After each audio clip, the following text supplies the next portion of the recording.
was English literature. We are live. We are live. Yeah, just give me 1 minute. He's sending the link. I'll share the link on the Telegram group and then we can start.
Yes, we can begin. Nirmalis? Yes. Yeah, we can start, Nirmalis.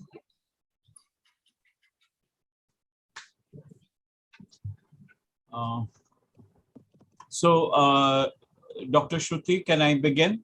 Yes, sir, you can. Okay. Thank you very much. Thank you, sir. Let me first of all welcome all my participants to this 2-week refresher course on re-energizing research, interdisciplinary and transcultural approaches to Indian literature. Today, we come to the end of this 2-week program. I'm sure all of you had a very fulfilling, engaging, and intellectually stimulating lectures for the last 2 weeks. We have enjoyed immensely in presenting them to you, in organizing this program, and it has, in many ways, it has been a very fulfilling experience for us. But today, as the penultimate program of the refresher course, we have the last lecture in the series by a very, very eminent academic scholar who is very close to our college, who is a friend of our college in many ways. And we are always very happy to have Professor A. Joseph Doraraj with us. He was there in the inaugural program where he delivered a keynote address detailing out what multidisciplinarity means in context of modern English studies. Today, he is going to speak on myth, literature, and hermeneutics. I do remember Dr. Shruti Jain had introduced Professor Doraraj on the inaugural day, but I find it a great privilege and an honor to introduce him once again to all of you. I always, it's such a wonderful thing to meet him. Unfortunately, it's on an online situation. I can assure you, my friends, all over the country who are attending this meeting Professor Doraraj personally is an experience. He's a wonderful human being, very humble, always smiling, always eager to help you, and very, very encouraging for whatever you do. So it's really an honor to have you, sir, with us today. But briefly, again, I will go through what Dr. Jain had introduced you to introduce Professor Doraraj that day. So I'll just go back, highlighting the fact that he's a professor of English in the School of English and Foreign Languages in Gandhigram Rural Institute, which is a deemed university. He has been also the vice chancellor, acting for some time in that university, and he has been a professor in many places, having had won awards. But his most important thing are the 4 important books that he has published. The 4 books that they are: one is Myth and Literature, which was in 2003. The second one is Interventions, Essay in Philosophy and Literary Theory, which is in 2006. Philosophical Hermeneutics in 2011. And then FAQs on Research in Literature and Language, which was a recent book, which was in 2019. It just shows the kind of interest he has in English literature, moving on to the theoretical aspects of literary studies. He's an expert, an internationally known expert in that area. He's, of course, published numerous articles, more than 50 articles all over. He's lectured nationally. As a scholar, he would be invited to many places, and he has gone there. But one important thing as far as we are concerned, and I want to share this with you, he has been a NAC, that's National Assessment and Accreditation Council. He has been a member of their of the NAC committee. He has been a assessor. He has gone to institutions of higher education, colleges, as well as universities as the chairperson of the NAC peer team that is that you all know has to go before the final assessment is done. And he has visited many schools, many colleges and universities across the country, and has been a very important person within the NAC Council. That is one of the things that is very important about Professor Dorai, the kind of input he has given in the enhancement of the quality of academic institutions across the country. So I will not, I will not go into his lecture. It is there for you, but I will. I am intrigued, and I am looking forward to this lecture on myth, literature, and hermeneutics. Myth, we all know, is embedded in the twilight zone of history and memory in our minds. It is there in all cultures, in all societies. Myths form a kind of a collective, it's a part of a collective unconscious of the human society. But this collective unconscious, which are myths and legends, are always in interaction with the contemporary, with the present. So the past has a dialogue with the present. And I think in Professor Dorai Raj's lecture today, we will see how this past and this present interact amongst themselves, and how from the present contemporary modern times, we can interpret the meanings of those myths, which are always in flux, which are always changing, which are always in a mode of changing its meaning and its its understanding. So I think this is in brief what I understand. The abstract is, I'm sure, put up in the portal, which you all can see. But I am, like all of you, eagerly looking forward to hearing Professor Joseph Dorai. Sir. Thank you, Dr. Nirmalaya, for the nice and warm words. So thank you very much for the warm words. I am grateful to you, and I reciprocate your warm wishes. Thank you. Thank you, sir. Professor Agarwal, Principal, Ramanujan College, Dr. Nirmalaya and Professor Lata, the organizers of this refresher course, Professor C.S. Sharma and Professor Anu Shukla, the coordinators, Dr. Shruti Jain, Megha Sharma. Ladies and gentlemen, good morning to all of you.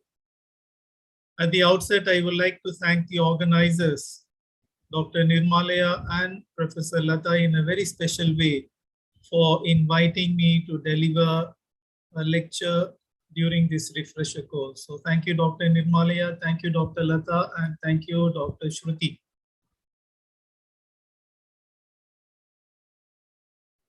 It is my pleasure to be associated with Ramanujan College for the last 6 to 7 years. And I cherish my visits to your institution and also my interactions with Dr. Nirmalaya and Dr. Lata. So I thank the two of you in a very special way. Thank you. Thank you, Dr. Lata. So, dear friends, I'll share my screen.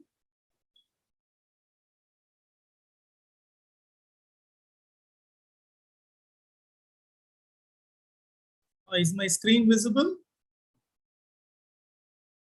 Yes, sir. Yes, sir. Your screen is. Thank you. Yes, sir. Okay, dear friends, as you all know, the title of my presentation is Myth, Literature and Hermeneutics. It is Myth, Literature and Hermeneutics. And I have divided my lecture, I have divided my presentation into 4 units or into 4 parts.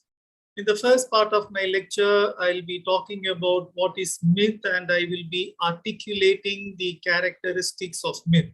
So that is the first part.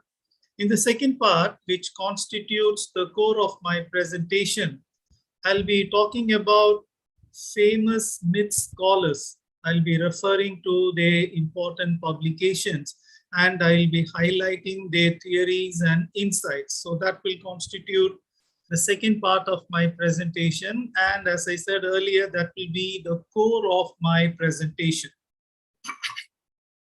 In the third unit, very briefly, I will outline the connection that exists between myth on the one hand and literature on the other. So this is a very brief section. And towards the end of my lecture, I'll be talking about what is hermeneutics, just one slide, and what is myth hermeneutics. And I will also underline the need for myth hermeneutics today. So this is roughly the scheme of my presentation. And I hope to speak for something like 70 to 75 minutes and maybe another 10 to 15 minutes for discussion. In any case, we shall wind up by 1 o'clock. I assure you, your lunch will not be delayed. So 1 o'clock, we will wind up. Okay. So dear friends, the first part of the presentation, I'll be addressing 2 questions. The first question, what is myth? And what are the features or what are the outstanding or the salient features of myth? Now, as students of literature, we are all very familiar with myth. As students of literature, we are familiar with Greek mythology, with Roman mythology, with Egyptian mythology. And as Indians, we are familiar with the Ramayana, the Mahabharata. So therefore, the question, what is myth, is not a very difficult question to answer. It is an easy question. Because as students of literature, as Indians, we are familiar with myths, whether they are literary myths or religious myths or myths in the anthropological sense. All of us know myth is a story. Okay, so this is how myth is described, whether it is by writer or by Kirk or by Ruthven. All experts in this particular domain, they talk about myth as a story. Okay, so to them, myth is a story, it is a narrative, it is a tale. Now the point is, once you describe a myth as a story, a tale, a narrative, then a series of questions follow. Okay, who wrote this story? When was this story written? Who are the main characters? And what is the purpose of this story? Okay, so these are some important questions which we have to answer. Fine. Now, the first thing that we have to remember is myth is a story, it is a narrative, it is a tale, but what kind of a story is it? It is a sacred narrative in the sense it is about gods, it is about goddesses, it is about demons, it is about asuras. Okay, you take the Ramayana and Mahabharata, that makes it very clear that myths are about gods and goddesses, about demons and asuras. Or you take the myth of Orestes, or you take the myth of Oedipus, or you take other myths, they all make it very clear that myth is a narrative, but predominantly, not exclusively though, predominantly it is a sacred narrative. It is sacred because who are the characters who appear in myths? Predominantly gods and goddesses, and of course you have the negative version of gods and goddesses, so that would be the demons and asuras. Fine. Now here some of you may like to raise a question. Is it that all myths are about gods and goddesses or about demons and asuras? Now the answer is yes and no. I said predominantly, to a very large extent, to a very great extent, myths, whether they are from a literary point of view or from a religious and anthropological point of view, they are about gods and goddesses. But we do have myths wherein we do not come across any gods or goddesses. And G.S. Kirk is an authority on myths. Okay, particularly he is an authority on Greek myths. So he has written a wonderful book with the title Myths. There he says, you take the example of the myth of Oedipus. You don't come across any gods or goddesses. And you also take the example of the Gilgamesh myth. That also isn't about gods and goddesses. So the first thing that we have to remember is a myth is a narrative, but it is a sacred narrative. Sacred in the sense the principal characters, the protagonists, happen to be gods and goddesses. Fine. Now, when we talk about stories that Shakespeare has written, that Jane Austen has written, that Thomas Hardy has written, then we ask, when was this story written? When was Macbeth written? When was Pride and Prejudice written? When was The Mayor of Casterbridge written? Okay, so if we define myth as a narrative, as a story, as a tale, then we need to raise this question, what about the time? When was it composed? When was it written? Okay. Now, as parents, okay, I'm sure most of us are parents, and when we tell our children stories, okay, so to make it interesting, we say long time ago or once upon a time. Okay, so this is how almost all bedtime stories begin. Now, when we talk about myth, when were they composed? Okay, so here the answer is they are situated in illo tempore. So this is a Latin expression which means it is beyond time, it transcends time, or to use another English expression, it belongs to the primordial time. Okay, so the question is, what is a myth? So myth is a sacred narrative and it belongs to in illo tempore, the primordial time. Next, we will briefly talk about the authorship. Who wrote Pride and Prejudice? The answer is, of course, Jane Austen. Who wrote A Portrait of the Artist as a Young Man? It is James Joyce. Who wrote the financial story? It is a financial expert. It is R.K. Narayan. Now, in the same vein, we will raise two questions. Who is the author of the Oedipus myth? Or who is the author of the Ramayana myth? Okay, so we do not have any concrete answer. Even though we do have certain answers, we do not have any concrete answers. Now, the reason is, as we all know, myths belong to the oral tradition. Because they belong to the oral tradition, it is difficult to narrow down the authorship to a particular individual. We say it was Thomas Hardy who wrote The Mayor of Casterbridge. We can bring it down to a particular individual called Thomas Hardy. But then when we talk about the myth of Oedipus or the myth of Orestes, of course, we say Aeschylus wrote it. Okay, but very strictly speaking, it was not Aeschylus. Why? Because this particular story existed in the oral tradition. It has a long history and it has many versions. So probably one particular version was collated and edited and put together by Aeschylus, and therefore we attribute it to Aeschylus. But then we do know for sure that he is not the original author. So therefore, when we talk about myth as a story and when we talk about the authorship, we realize that because they belong to the oral tradition, they have a collective authorship, because in the oral tradition, we have many versions and it is anonymous. Okay. When we say Homer is the author of the Iliad, and when we argue that Homer is the author of the Odyssey, okay, so what exactly does it mean? It was not actually Homer who wrote the story of the Iliad and the Odyssey. These stories already existed in the oral tradition. Maybe there were many versions. So all that Homer did was he collated them, put them together, edited them, gave it a form, gave it a shape, gave it a configuration. And that is why we attribute it to Homer. Fine. Now, the next important character of myths is we need to talk about the etiological character. Now, the word etiology, sometimes they spell it with an A at the beginning, and in some cases, the A is removed. In any case, what is the meaning of etiology? The meaning of etiology is, if you look into the dictionary tells us it means to talk about the origin. Okay. Now, some of the profound questions in life, some of the existential and profound questions in life would be like, when did evil enter this world? When did death enter this world? When did man become mortal? When did man become weak and fragile? Okay, so these are some of the questions. And when we look for answers to these questions, when we search for answers to these questions, that invariably takes us to the domain of mythology, because mythology, that provides us answers to some of the basic, fundamental, ultimate existential questions like what is death? When did evil enter this world? When did man become mortal? So therefore, we underline the etiological dimension of myths.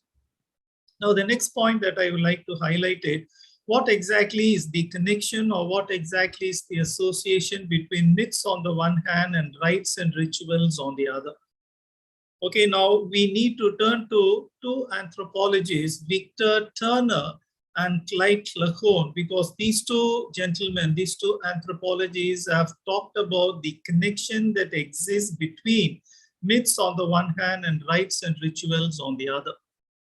Now, before I throw some light on the connection between these two, like very briefly, like what exactly is a ritual? Okay, ritual. Normally we talk of religious rituals, but then we also have academic rituals. Okay, so when you begin a function, there should be an introduction and there should be a vote of thanks. Okay, so in between you do a few other things. Okay, so these are academic rituals. Okay, so whether it is a religious ritual or an academic ritual, we know a repetitive action, anything done repeatedly in a particular pattern. Okay, if you have to go around the fire 3 times, it is only 3 times, not 2 times, not 4 times, not 3.5 times. So it has to be done in a particular pattern, exactly in a particular pattern. So that would be a rite and ritual. Fine. Now, Victor Turner and Clyde Lachone would tell us why this particular rite and ritual, what is the theoretical justification, what is the rationale. Okay, so the justification is provided by myths. Okay, so you have the action, that would be the domain of rites and rituals, and the theoretical justification for performing or undertaking a particular rite and ritual. That story is given to us by myths. So this would be the correlation between myths on the one hand and rites and rituals on the other. Now, the next dimension is we need to talk about the normative dimension. In fact, interestingly, as students of literature, we all know Aristotle has already talked about it, ethos and mythos. Okay, so here the point is, the connection is, myths talk about the normative dimension. Okay, because in the primitive society, during the primordial time, when they did not have any book of constitution, when they did not have a law book, when they did not have a rule book, when they did not have a book of guidelines as to how men and women should conduct themselves in societies. Okay, so it was myths that provided the normative dimension or the normative character. For instance, you take the myth of Oedipus, that is supposed to perform an important function. Okay, so one of the glaring issues in the primitive society was incest. Okay, so they did not know how to address incest. So it was in this context that they had the myth of Oedipus, because that gave the norm as far as incest is concerned.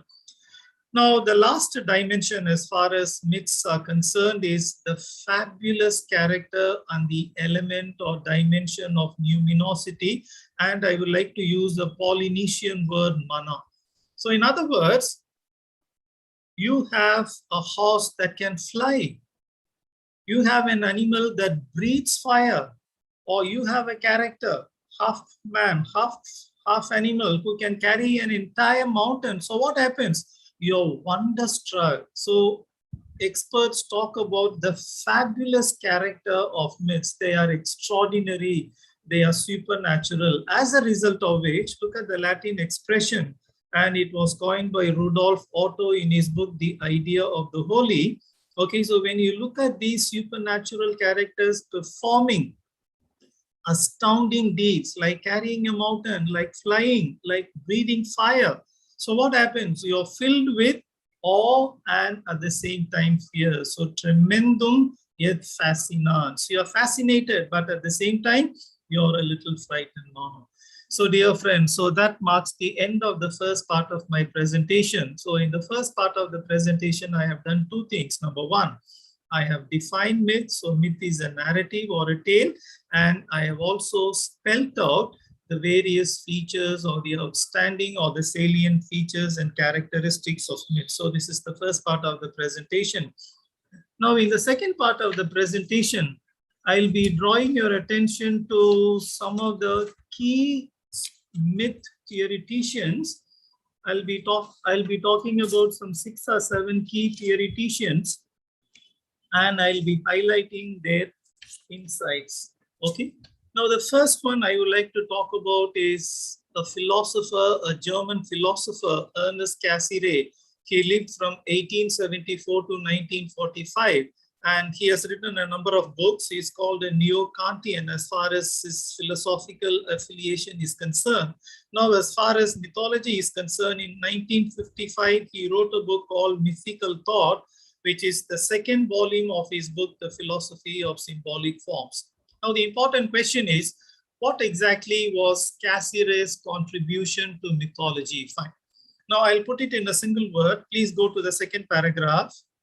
Mythical thought, according to Cassie Ray, is primitive, but at the same time, it was a necessary and integral stage in the development of human culture. So in other words, how did human culture develop across time? Okay, now Cassie Ray would tell us we have 3 phases. Phase number 1, myth. Phase number 2 or stage number 2, language, and stage number 3 or phase number 3, science. So we have 3 phases: myth, language, and science.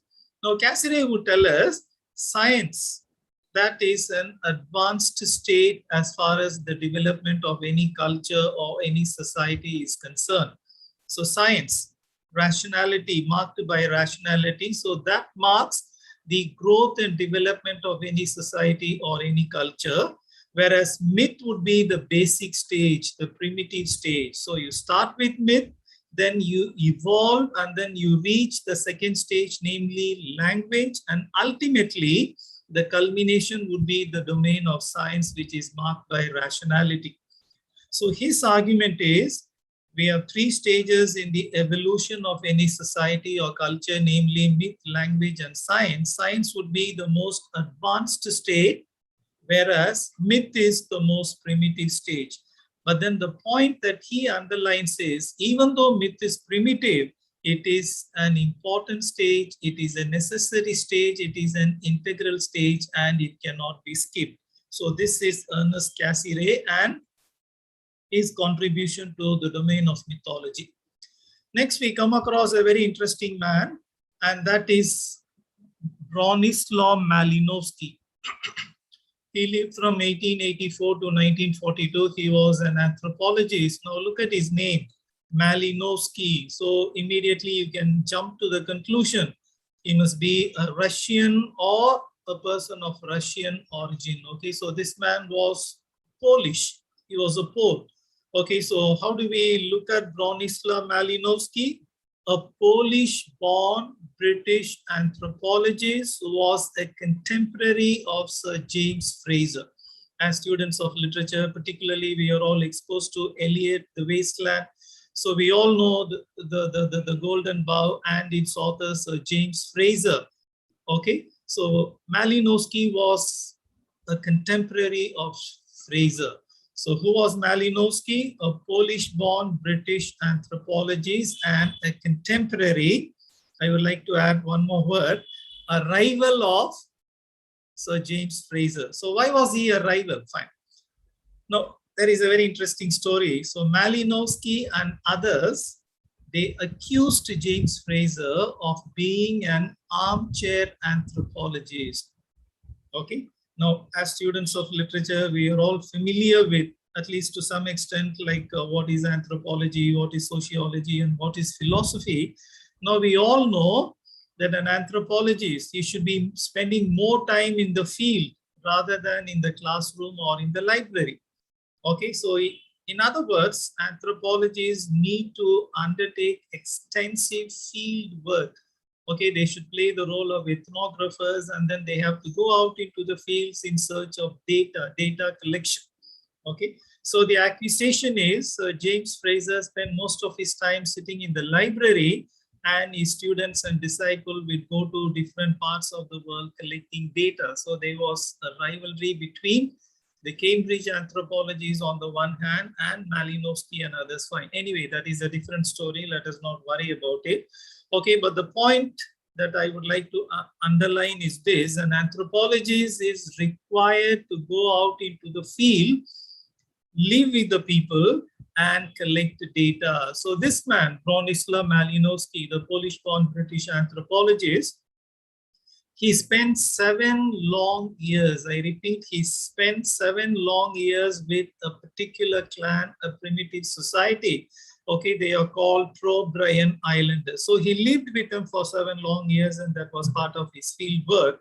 Okay, so after 7 years, after his field work, lasting 7 years with the Trobriand Islanders, please go to the last line. He published a book bearing the title Myth and Primitive Psychology. So this was in 1948.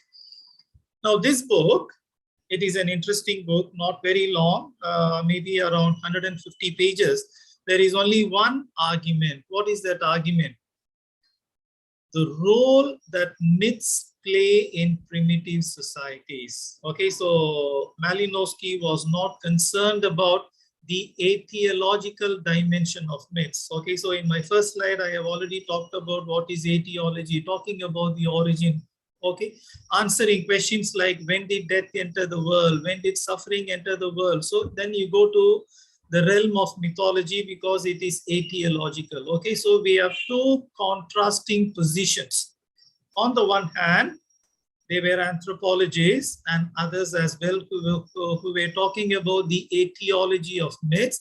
And in contrast, there was another group, Malinowski and others, who were not interested in the etiological dimension of myths. Instead, they were functionalists, they were utilitarians. They wanted to address this question: what is the role played by myths in the lives of people, primitive society?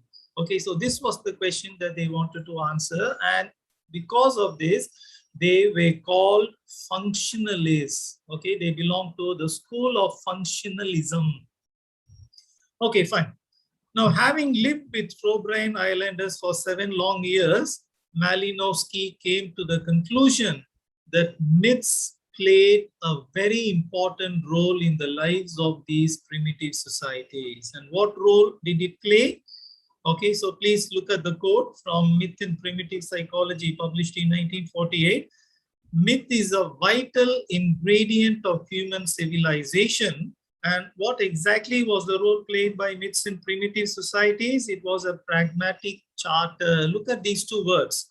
The entire book could be summed up, could be crystallized in these 2 words: pragmatic charter. If I can condense it in one word, I would like to use the word normative.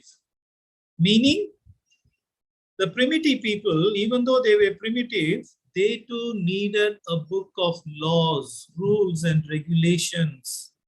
Okay, and since it was a primitive society, a pre-literate, I will not say illiterate, a pre-literate society, they did not have any printed books. Okay, this is what you should do, this is what you should not do. No, they did not have access to such rule books. But at the same time, they needed a pragmatic charter. And this pragmatic charter, this normative dimension, was provided to them by myths. Okay, so ladies and gentlemen, this is about Malinowski, the Polish-born British anthropologist. He talked about the role, the pragmatic role, the functional role, the utilitarian role played by myths in primitive societies. Okay, fine. Dear friends, next we move to a very important man, and there is also an Indian connection I will talk about the Indian connection a little later. Okay, now this man is a giant not only in the field of mythology, but in the field of phenomenology of religion. Okay, so this is a Romanian, Mircea Eliade. He lived from 1907 to 1986. Basically, he was a Romanian. Now, because of the internal strifes, internal problems, he exiled himself and emigrated to the United States of America, where he established the school of phenomenology of religion. So he was a big name in phenomenology of religion. Now, as far as the domain of mythology is concerned, he has two important books. The first one was published in 1960, bearing the title Myths, Dreams, and Mysteries. And the second book came out in 1963, bearing the title Myth and Reality. So these are two important books, and both these books are readily available: Myths, Dreams, and Mysteries, Myth and Reality. And he is also the general editor of this famous encyclopedia, multi-volume encyclopedia called Encyclopedia of Religion. Okay, I'm sure your libraries have this encyclopedia. It is a wonderful volume, Encyclopedia of Religion, a multi-volume book, and the chief editor is Mircea Eliade, a Romanian who specialized in mythology and later became a big name in the field of phenomenology of religion. Fine. Now we have to, the most important question that we have to raise is, now what exactly was Eliade's contribution to the domain of mythology? Fine. Now, before I answer this question, I said there is an Indian connection. I thought I'll very briefly talk about the Indian connection. So this man, he was in Calcutta for more than 3 years. And what did he do in Calcutta? Okay, he did his PhD in Indian yoga. So that was the Indian connection. Okay, there is another Indian connection, and it is not proper for me to talk about it in this forum.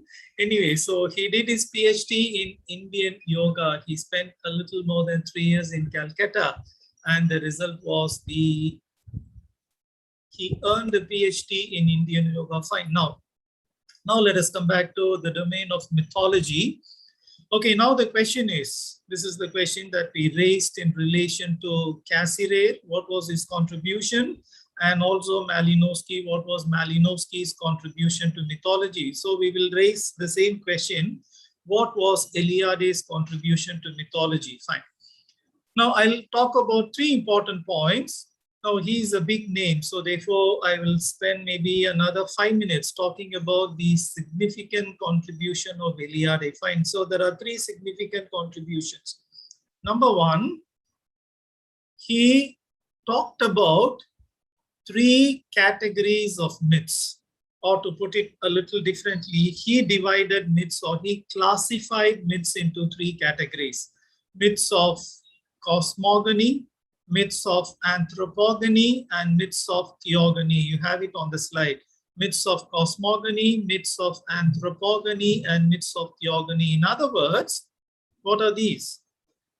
Myths that deal with, or myths that talk about the creation of the cosmos, the genesis of the cosmos, cosmogony. Gani means genesis, creation.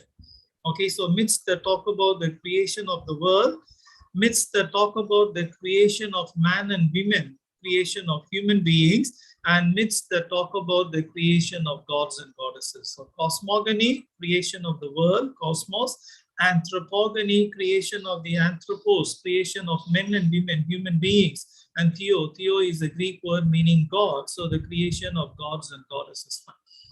Now I'll give you some examples. Okay, now you take the Bible, the Holy Bible. The first book of the Bible is called the Book of Genesis, and as students of literature, Paradise Lost, Paradise Regained, we are all familiar with the book of Genesis. So it talks about how God created the world, how God created the sun, the moon, the stars, the animals, the plants. Okay, so that would be a very good example of the myth of cosmogony. Okay, once again, you go back to the Bible, the book of Genesis. After creating the world, what did God do? God created Adam and Eve. God created human beings. So that would be a very good example of anthropogony. Now, for theogony, I would like to take an Indian example. I know Dr. Nirmalaya is Bengali. Okay, so as we all know, the most important festival for them is the celebration of that Durga festival. So, okay, fine. Now the question is, how was goddess Durga created? And why was she created? Okay, so we all know the story of the buffalo demon, Mahishasura. So there was a buffalo demon and nobody could tame the buffalo demon. So ultimately they had to create a goddess. And who created? Lord Shiva, Lord Brahma, Lord Vishnu. Out of their anger came forth rays of light, and that created goddess Durga, and she eventually destroyed the buffalo demon. So this is a very good example of theogony.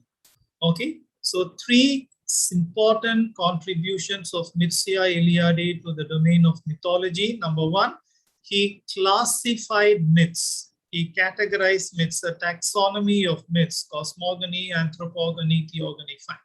That is the first one. Now the second one is interesting. Now what he said was, you look at all religions, whether it is Hinduism or Christianity, so all religions tell us that once upon a time, human beings were in paradise. Meaning, there was no death, there was no suffering, everything was fine, everything was perfect. Then what happened? There was a transgression. Man disobeyed. Milton talks about man's disobedience, as a result of which he lost the paradise lost. Okay, so what happened was, because man was thrown out of the paradise lost, what happened was, there was a transition of passage from, look at the last line, profane time, sacred time to profane time. As long as men were in paradise, as long as men and women were in paradise, they were close to God, and it was the sacred time. Once they lost the paradise and were expelled and thrown out of the paradise, from the sacred time, they moved to the profane time. Okay, so the transition from the sacred to the profane. Fine. I said I will highlight three insights of Eliade. So the first is how he divides myths into three categories. The second one is, he talks about how men were in paradise, men and women were in paradise, sacred time. Once they lost paradise, from the sacred time, they were pushed to the profane time. And you would like to know what is the third insight. The third insight is, in all human beings, whether you're religious or otherwise, whether you are theistic or atheistic, internally, deep within you, there is a longing, there is a yearning, there is a desire to get back from profane time to sacred time. And that is why we go to temples, we go to churches, we undertake pilgrimages, we break coconuts, we light candles, we engage in rites and rituals. The reason is, we have lost the paradise and we would like to regain the paradise. So we would, from profane time, from secular time, we would like to go back once again to the sacred time or the holy space. And this is through rites and rituals. So dear friends, so this is Mircea Eliade, a big name in the domain of mythology and the phenomenology of religion. Next, all of us are familiar with Claude Levy-Strauss, because as students of English language and literature, we are familiar with Claude Levy-Strauss, and maybe his essay, either Incest and Myth or the Structural Study of Myth, is included in our curriculum. Fine. Okay, who is Claude Levy-Strauss? Okay, he lived from 1908 to 2009. So who is Claude Levy-Strauss? I would like to say two things about Claude Levy-Strauss. Number one, a French structural anthropologist, I repeat, a French structural anthropologist who spent 17, Malinowski spent only 7 years, whereas Claude Levy-Strauss spent 17 long years with a particular tribe in South America, collecting data and studying their culture and everything. So this is Claude Levy-Strauss. But at the same time, as students of literature, Claude Levy-Strauss is an anthropologist. Okay, but as students of literature, we are grateful to Claude Levy-Strauss. Now, the reason is very simple. Who is the father of modern linguistics? Now, all of us know it was the Swiss linguist Ferdinand de Saussure. Now, interestingly, the theories and insights of Saussure, the French linguist, the Swiss linguist, did not come to the domain of literature studies directly. It came via anthropology, and it was Claude Lévi-Strauss who introduced the ideas, the theories, and the insights of Ferdinand de Saussure. In that sense, we owe a debt of gratitude to Claude Lévi-Strauss. Fine. Anyway, now let us come back. Okay, all that I want to say about Claude Lévi-Strauss and his contribution to mythology is just one sentence. Claude Lévi-Strauss had a message, a strong message, okay? A strong message backed by ideology. Fine. Now, what was this message? Now, we living in the modern age, we somehow tend to dismiss the primitive societies, primitive cultures, and primitive men and women as people with no intelligence or less intelligence, okay? So this is our tendency. Oh, that is a primitive society. Look at the word primitive, not developed, not well developed, primitive, initial stages. So we tend to dismiss those men and women as belonging to a primitive society, okay? Not culture, not sophisticated, not developed, okay? But Claude Lévi-Strauss sends out a very strong message. A myth is a strongly structured story. Do not dismiss a myth as a story dealing with some demons and some asuras and some animals. No, it is a strongly structured story. And the explication is you look at how he has studied the Oedipus myth, borrowing the theories and insights of Ferdinand de Saussure, particularly the synchronic and the diachronic, and myth themes. On the analogy of phoneme and lexeme, he talks about the myth themes, particularly the synchronic and the diachronic dimension. Fine. Okay, so what he does is, in the structural study of myth, which is in 2 volumes, he analyzes the myth of Oedipus from a structural linguistics point of view. And as students of literature, we know structural linguistics, the other name for structural linguistics is Saussurean linguistics. So using the theories and insights of Saussure, he analyzes the Oedipus myth, and then he comes to the conclusion, do not dismiss myths as fabulous stories. Do not dismiss primitive men and women as illiterates. No, look at myth. It is a strongly structured story. Fine. Now, dear friends, all of us are aware of how Claude Lévi-Strauss analyzed the Oedipus myth from a structural linguistic point of view.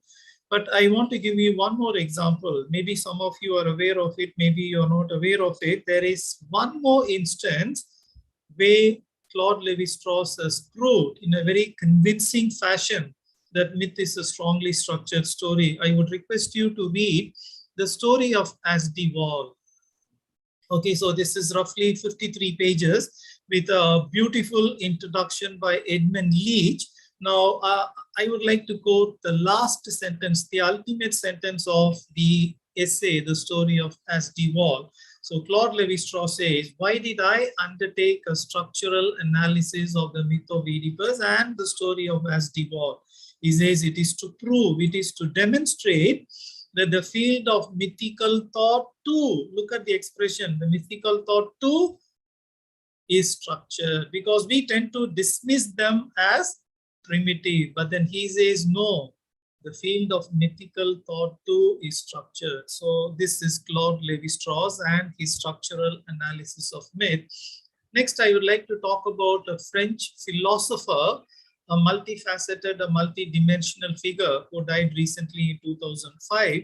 So he was a French philosopher, semiologist, a literary critic, a linguist, a Bible scholar, a multifaceted and a multidimensional person. Now, for students of language and literature, I would like to talk about 2 books. He has a bulky book on metaphor, the rule of the metaphor, a bulky book, more than 400 pages. And towards the end of his life, he wanted to bring out a 3-volume book on narratology. Okay, but then he was able to complete only the first 2 volumes, Time and Narrative. So I'm sure those of you who are working in the domain of narratology, you're familiar with Paul Ricoeur and his Time and Narrative. Fine. Now, Paul Ricoeur, a French philosopher and anthropologist to some extent. Okay, so he has also written about myth, and in 1967, he brought out a very important book called The Symbolism of Evil, based on the Adamic myth. Okay, so it is here that he talks about his most important his most important contribution as far as the domain of mythology is concerned. He says 2 things. Number 1, modern men and women. Who are the modern men and women? You and I. Okay, so we are living in 2021, a pandemic period. Okay, he says we need myths. We certainly need myths, even though we are advanced, very advanced in science and technology, we still need myths. So that is the first statement. The second statement is we need myths, but not in their pristine fashion or their pristine form. We need myths, but those myths have to be interpreted so that they become edible, palatable for the modern men and women, that is you and me. So in other words, please look at the last line. He talked about the need, the important need for myth hermeneutics, about which I will talk towards the end of my presentation. Next, I would like to talk about Carl Jung very briefly. And the following slide talks about Northrop Frye, because as students of language and literature, we associate Jung and Frye and then we club them together under the rubric or under the banner archetypal critiques or archetypal criticism. So we have 2 very important archetypal critiques, namely Carl Jung and Northrop Frye. Okay, Carl Jung. Okay, as far as the domain of mythology is concerned, Carl Jung has 2 important contributions. His contribution number 1, as we all know, as students of literature, because literature, psychology, okay, so the borderline is thin and porous and fudgy. Okay, so it was Carl Jung who talked about the collective unconscious. In fact, it was Sigmund Freud, the father of modern psychology, who talked about the personal unconscious, but it was left to the mythical, exemplastic mind of Jung to expand the personal unconscious to the collective unconscious. So therefore, his most important contribution as far as the domain of mythology is concerned is it was Jung who talked about the collective unconscious. Fine. Now the question is, what exactly is the connection between the collective unconscious on the one hand and myths and archetypes on the other? Now, all of us as students of literature, we know what an archetype is. Okay, so in the following slide also, I'll be talking about archetypes with particular reference to Northrop Frye. We know an archetype is something recurrent, whether it is an archetypal character or an archetypal theme or an archetypal motif or an archetypal leitmotif. It is recurrent, and as Freud would say, with a certain degree of displacement. So that is archetype. Now let us go back to Jung. So Jung answered the question as to what exactly was the connection between archetypes on the one hand, archetypes and myths on the one hand, and the collective unconscious or the other. Now he put it in a single sentence beautifully, and he said, the collective unconscious serves as or provides the platform for myths and archetypes, particularly for archetypes to appear. So that was the connection or the association or the relation between the collective unconscious on the one hand and myths and archetypes on the other. So that was Carl Jung and his contribution to the domain of mythology. Fine. Now, dear friends, in this slide, I would like to very briefly talk about Northrop Frye, the Canadian critic.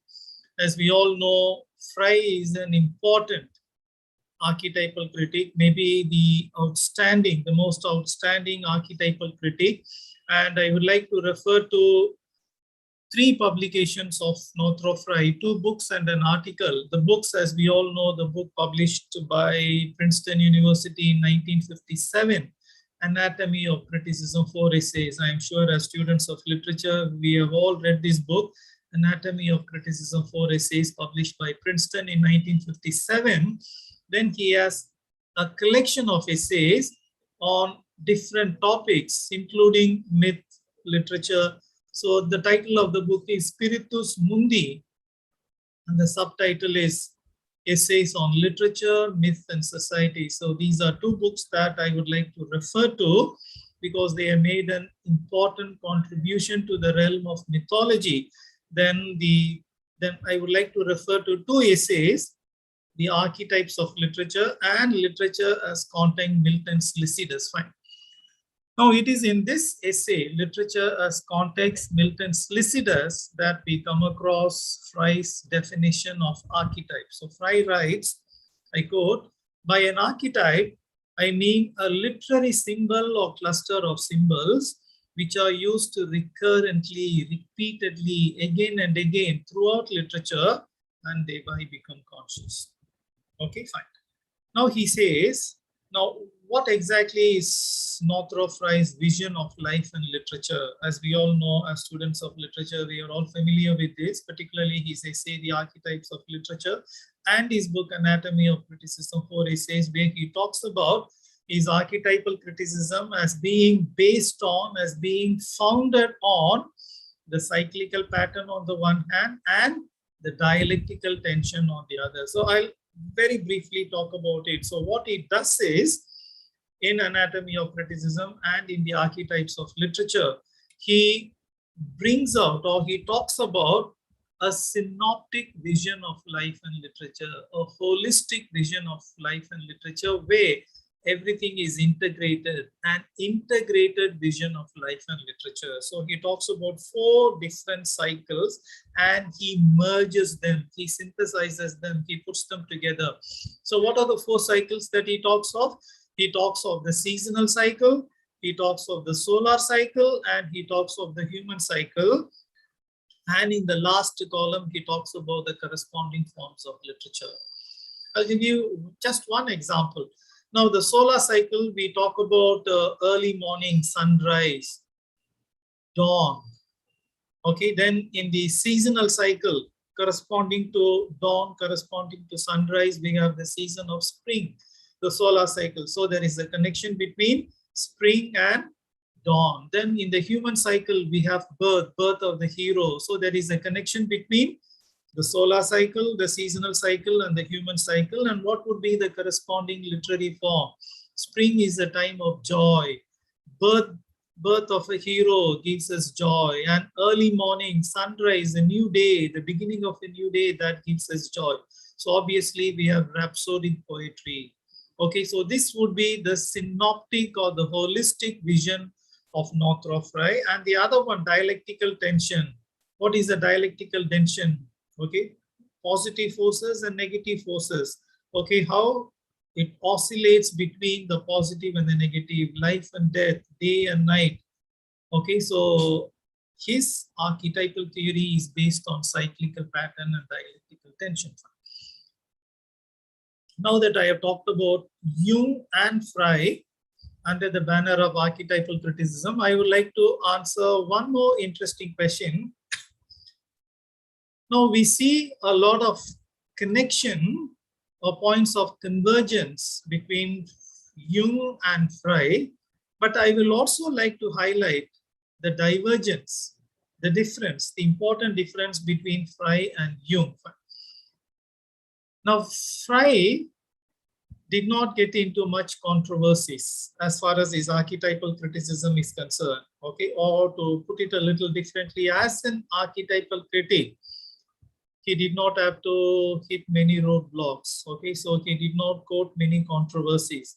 Whereas Jung, he had to face a lot of controversies as far as his archetypal criticism is concerned. Now, the reason is Jung talked about the birth of the archetypes, the source of archetypes, and he said it is the collective unconscious, and therefore he got into controversy because the collective unconscious, it is not empirical, it is not an observable phenomenon, and therefore he got into controversies. You could neither prove nor disprove the existence of the collective unconscious, whereas Fry, he was clever. He never answered questions about the origin of archetypes, and therefore did not face any controversy as far as his archetypal criticism is concerned. Okay, dear friends, I have two more experts to talk about in connection with mythology. Next, I would like to talk about a very interesting man, Joseph Campbell. So far, we have been talking about psychologists, we have been talking about anthropologists, we have been talking about philosophers. Okay, now for the first time, we will talk about a professor of English, an American, Joseph Campbell, who lived from 1904 to 1987. And he has two important books, The Hero with 1,000 Faces, which was published in 1968. And please take a look at the title. The title is Revealing. The Hero with 1,000 Faces. In Indian tradition, we talk about God as one who has 1,000 or more than 1,000 faces. I mean, meaning or implying that we can never fathom God. He's beyond our understanding. Okay, so you please read this book. But more than this particular book, The Hero with 1,000 Faces, I would very strongly recommend the second book, which is in the form of a dialogue or a conversation. It was based on a series of interviews, The Power of Myths, which was published in 1988, and very striking and very insightful. Okay, fine. Now, who is Campbell? Okay, we need to answer this question before we take up his theory of mythology. Fine. Now, Campbell was a comparativist. Of course, earlier I said he was an American professor. He was a professor of English in an American institution. Okay, that apart. Okay, now how does he look at myths? How does he look at the domain of mythology as a comparativist? Okay, so what does, in almost all colleges and all universities, we have a paper on comparative literature. Okay, particularly the University of Jadavpur, I think they excel in the domain of comparative literature. So what do we do in comparative literature? We keep comparing different literatures, different traditions, different texts. So what did he do as a comparativist? He studied myths belonging to different societies, different religions, different cultures, and different traditions. And finally, he came to the conclusion that if you look at myths belonging to different cultures, religions, traditions, societies, you realize that basically the structure is the same. Okay, maybe superficially we have differences, but deep down, they are not different, they are one and the same. That is why he writes, please look at the quote, whether the hero be ridiculous or sublime, Greek or barbarian, Gentile or Jew, his journey varies little, differs little in essential plan. And finally, the conclusion is, he talks of a monomyth, a single myth. Okay, we have hundreds of myths belonging to different traditions, different cultures, different societies, different religions. But as a comparativist, he reduces everything into one single myth, monomyth. Now, once again, as students of literature, we are all familiar with the term monomyth. We do realize that it was James Joyce who coined the term monomyth, and I'm sure we all know it was in his Finnegan's Wake, his last book. It was in his Finnegan's Wake that James Joyce coined the term monomyth. Okay, but from an anthropological point of view, this monomyth is based on Arnold van Gennep's rites of passage. Okay, I have included Arnold van Gennep, but after Arnold van Gennep, it was Victor Turner, T-U-R-N-E-R, who talked about this. So rites of passage, basically 3 stages: separation, margin or liminality, and aggregation. So he says basically, fundamentally, deep down, all myths are same. They differ only in details. Okay, but otherwise, structurally, it is one and the same. So dear friends, we come to the last important author as far as mythology is concerned. So this is Roland Bass. As students of literature, we are all very familiar with Roland Bass, only from 1915 to 1980. In 1957, in French, Roland Bass brought out mythologies, and it was translated into English in 1972. And I'm sure all of you are aware of this book, Semiology of Myth 5. Now, what is the title of the book by Roland Bass? It is Mythologies. Now, as a student of mythology, I would like to tell you straight away that the title is misleading. Okay, so what did I tell you? As a student of mythology, I would like to inform you that the title of the book by Roland Bass is misleading. Because when you pick up this book, oh, it is mythology, what do you expect? You expect that Roland Bass would be talking about Greek mythology or Roman mythology or Egyptian mythology or Indian mythology. But then when you open the book, when you go through, flip through the pages, you realize it is not mythology from an anthropological or a sociological or a religious point of view.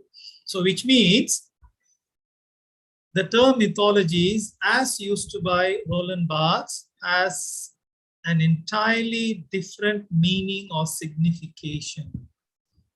Okay, so we should not confuse it with mythology as talked about by anthropologists, sociologists, and philosophers here. That is why in the first chapter, Roland Bass makes it clear that he is not interested in mythologies in anthropological or philosophical or sociological or religious myths. He looks at myth as, please look at the first 3 lines, as a type of speech, a system of communication, and a mode of signification or form. In other words, he talks about signification. Okay, let us go back to Ferdinand de Saussure. Saussure talks about what is a linguistic sign or what is a verbal sign, and what are the 2 dimensions or the 2 facets of a linguistic or a verbal sign. Saussure says a linguistic sign is composed of, number 1, a signifier, which is acoustic and phonological, and signified, which would be the referent. Okay, so here Roland Bass argues, if you take modern mythologies, particularly advertisements, okay, I'll give you some examples. You take advertisements, what happens? The signified of level 1 turns out to be the signifier of level 2. And here is a quote from Roland Bass. He writes, at the level of meta language, there is a collapse or surpassing of the literal or denotational meaning, and there is the emergence of the symbolic or connotational meaning. In other words, let me give 2 examples. Okay, Roland Bass talks about it. What does a soap advertisement sell? And what does a cigarette advertisement sell? Now, a soap advertisement, does it sell a soap, a bathing soap, or does it sell beauty? A cigarette advertisement, does it sell a cigarette, or does it sell manliness, a macho figure? Okay, so denotation, connotation. What is denotation? The literal meaning. And what is connotation? The implied meaning, the figurative meaning, the metaphorical meaning. So this is about Roland Bass. So dear friends, this is the second part of my presentation. I have come to the second part of my presentation. And as I said at the beginning, this is the core of my presentation. So I talked about some 7 important myth scholars. I started off with the Neo-Kantian Cassie Ray, who says myth is a basic level, but an important stage in the evolution of any society or culture. Then I talked about Malinowski, who defines myth in terms of the normative role it plays, a functionalistic point of view. He defines myth as a pragmatic charter. Then I referred you to Mircea Eliade, a Romanian, an expert in the domain of mythology and also in phenomenology of religion. He talks about 3 kinds of myths, and he talks about how man lost paradise and he wants to regain paradise, and from profane time wants to get into sacred time once again. So that was Mircea Eliade. Then I talked about Claude Lévi-Strauss and the structural anthropologies. I talked about Paul Ricoeur, who stresses the need for myth hermeneutics, who argues that modern men and women need myths, but not in its pristine form, but in a form that will be acceptable and edible to the modern men and women. And it is in this context that he talks about myth hermeneutics. Then I talked about two archetypal critics, Carl Jung and Northrop Frye. I talked about how Jung talks about the connection between the collective unconscious on the one hand and myths and archetypes on the other. And I highlighted Frye's archetypal criticism as presenting a holistic or synoptic vision of life and literature. Then I talked about, finally, I talked about Roland Bass. He talks about mythologies, but a different kind of mythologies, linguistic, where he talks about denotation and connotation, the way the signified of level 1 becomes the signified of level 2. So dear friends, my presentation consists of 4 units. I have completed the first 2 units. The first unit was what is myth, what are the characteristics of myth. The second unit was the contribution of various myth scholars to the study and understanding of myths. Now in the third unit, I have 3 slides. Very briefly, I would like to highlight the connection, the important connection that exists between myth and literature.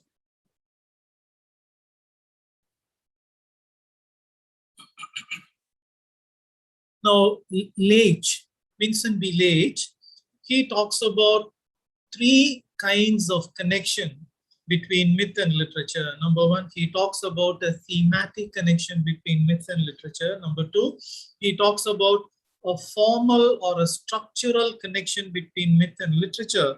And 3, lastly, he talks about a cultural connection between myth and literature. Fine. Now, very briefly, I would like to explicate these 3 kinds of connections that exist between myth and literature. Fine. Now, what about the thematic connection? Leach says myth, like literature, is concerned with perennial topics. Now, you take great literary texts, whether they are poems or novels or dramas or even films. Okay, some of the best films, some of the best literary texts, some of the best novels, some of the best poems, they address, they deal with, they interrogate perennial topics. And what are perennial topics? Questions like what is life, what is man, what is death, okay, extraordinary birth or a virgin birth, okay, then deluge. Okay, so you take Indian tradition, you take the Western tradition, they talk about these perennial topics. So therefore, Leach would argue there exists a thematic connection between myth and literature, because like literature, myth too deals with, is concerned with perennial topics, lasting topics, issues that grip humanity as a whole. Fine. So that is the thematic connection. Now, Leach would also argue that in addition to the thematic connection between myth and literature, there is a formal or there is a structural connection between myth and literature. I would like to give you 2 good examples. You take James Joyce's A Portrait of the Artist as a Young Man, or you take James Joyce's Ulysses. We will raise 2 questions. Now, the first question, as far as Ulysses is concerned and as far as A Portrait of the Artist is concerned, from where did James Joyce borrow the theme or the story? Now, the answer is obvious. As far as Ulysses is concerned, we know the story of Ulysses is borrowed from Homer's Odyssey. Odysseus is the Greek name and Ulysses is the Roman name. Okay, fine. So the material, the story, the plot, the material has been borrowed from Greek mythology as far as Ulysses is concerned, Joyce's Ulysses is concerned. Now, what about Joyce's A Portrait of the Artist as a Young Man? So the central person, the protagonist, is a young man, a young university student called Stephen Dedalus. Okay, so Daedalus, we have the mythological story of Daedalus and his son Icarus, how they fabricated wings and they escaped out of an island, okay, flapping their wings. But then what happened? Icarus, being young and a little hot-tempered, he tried to fly higher and higher and went close to the sun. And please remember, when Icarus and his father Daedalus, when they fabricated wings, they fastened the wings onto their backs with the help of wax. Okay, so Icarus, as he flew higher and higher, what happened? As he went closer and closer to the sun, the heat of the rays of the sun, they melted the wax, so the wings came apart and then he crashed into the sea. Fine. Now let us go back to the question. Okay, from where did James Joyce get the story, get the raw material for his portrait of the artist as a young man? Now the answer is Greek mythology, the myth of Daedalus and Icarus. So whether it is Joyce's Ulysses or Joyce's portrait of the artist as a young man, the source is Greek mythology. Fine. Now the theme is from Greek mythology. Fine. Now look at the way the plot has been structured, whether it is a portrait of the artist as a young man or Ulysses. Look at the way the plot develops. Look at the way the plot unfolds. And then you realize that there is a close parallel between the Greek mythology and Joyce's story, not only in terms of the story, not only in terms of the raw material, but also the way the plot unfolds. So which means, as far as Joyce's Ulysses is concerned and as far as Joyce's portrait of the artist is concerned, not only is there a thematic connection between myth and literature, there is also a formal, a structural, because the scaffolding has been provided by mythology. So there is a thematic connection with reference to Joyce's Ulysses. In addition to the thematic connection, there is also a formal, the form it takes, the structure, the scaffolding that is also borrowed from mythology. So Leish talks about the thematic connection. He also talks about the formal or the structural connection, and then he rounds off the discussion by talking about the cultural connection. What is the end of literature? What is the ultimate aim of literature? And what is the end of mythology? What is the ultimate aim of mythology? And then we realize that there is a reinforcement of these objectives. Okay, both try to do the same. So that is why Leish would write, culturally, myth and literature functioned as essential narratives, imparting man knowledge and wisdom while reinforcing social and spiritual beliefs. Okay, so dear friends, the question is, myths, literature, literary texts, how do we map the connection between these two domains? So we turn to Vincent D. Leish, and he says, number one, there is a thematic connection. Number two, there is a formal or a structural connection. And number three, as far as the function of literary texts and the function of mythological texts, he talks about the cultural connection between myth and literature. Fine. Now, with specific reference to texts, they could be plays, or they could be poems, or they could be novels. So with very specific reference to literary texts, let us raise this question once again. What is the connection between myth and literature? Or let me reframe the question. How do literary texts use ancient myths? Okay, how do literary texts, how do novels, how do dramas, how do poems use mythological texts, mythologies, myths in their form and configuration? Now, experts would talk of three categories. Okay, so what is that? Number one, retelling of an ancient myth. Number two, a veiled, a concealed reference to an ancient myth. And number three, a thematic and a structural model. Okay, for each category, I have given two examples. Fine. Now we have the ancient myth. What is this ancient myth? We have the myth of Orestes. Okay, And who is the author? Aeschylus. I'm sure as students of literature, we are all familiar with the story of Orestes. So if you go to Greek mythology as students of literature, two stories are very famous. Of course, there are other stories, but what are the two stories? The myth of Oedipus and the myth of Orestes. Okay, so by Aeschylus. Okay, and the myth of Oedipus is in three parts. I'll go back to the previous slide. Okay, so what are the three parts? As we all know, in ancient times, a tragedy consisted of three parts. So it was 3 in 1, it was composite. So the first part of the story is titled Agamemnon. The second part of the story is titled The Libation Bearers. And the third part of the story is titled Eumenides. Okay, so what happens? I'm sure you know the story. So the story goes like this. Agamemnon was a general, a military general. He took part in the Trojan War. And we know the Trojan War was for 40 years. And we know the story, Troy of Helen and all the other stuff. So what happens is after the Trojan War, Agamemnon, a military general, he returns home victorious. Okay, but the moment he returns home, the moment he sets foot on his home, what happened? Instead of welcoming him, his wife, that is Clytemnestra, murders him. And Clytemnestra murders her husband Agamemnon with the help of her illicit lover Aegisthus. So this is the first part. So Agamemnon, a military general, takes part in the Trojan War, the 40-year Trojan War. He comes home victorious, but as soon as he sets foot on his home, he is murdered by his own wife Clytemnestra, who murders her husband with the help of her lover Aegisthus.